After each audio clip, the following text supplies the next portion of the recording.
All right, Monica, thank you so much. In the meantime, day one of the new school year is now in the books, and you might have noticed a few new fences and buzzers at the front door of your child's school. Those are all part of $40 million that APS has spent on security over just the past 2 school years. High school football, we all know, is going to be starting up soon as well, and APS leaders say the district is looking into metal and weapons detectors for those Friday night lights. However, the earliest that could happen is next school year.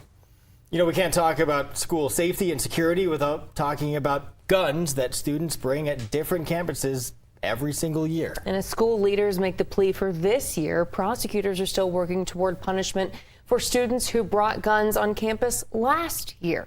And so tonight we are getting a better idea of how those kids got caught and the status of their cases. Julie Frendak takes a closer look.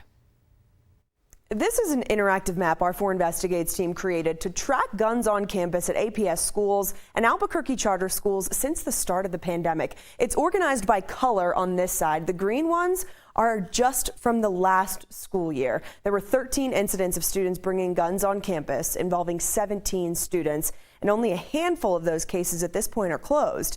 KOB4 recently got the reports from all 13 incidents, giving us a better idea of how teachers, police officers, and sometimes fellow students found the guns. So let's go over to September 5th, starting at Valley High School. School leaders found one student vandalizing the gym. The report says then they found a gun in the student's backpack.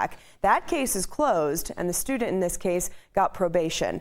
Let's go back and let's go down to September 17th at Volcano Vista High School. And you can see as you click on the actual incident, it takes you there on the map as well. And it gives you a description here that we've added on the side. In this case, adults on campus found one student with 2 guns, one in their backpack and one in their car. That student got 1 year in the youth detention center. So let's go back 3 days later, September 20th of last year, Ace Leadership High School. Police arrested 2 students there. That's a charter school.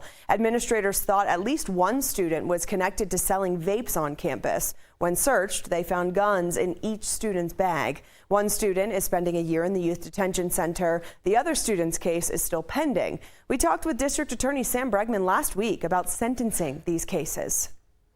Probation in the juvenile system, quite frankly, it's as weak as it gets because there's really no consequences. Just don't violate the law again. We think there should be consequences. That's what young people are telling us. They know their fellow students who are troublemakers and bringing guns to school, they think they can get away with it.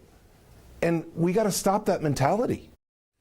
So back to the map now. Let's go to October 8th at Atrisco Heritage Academy High School. A student had a gun in the glove box of their car. Again, probation for that student.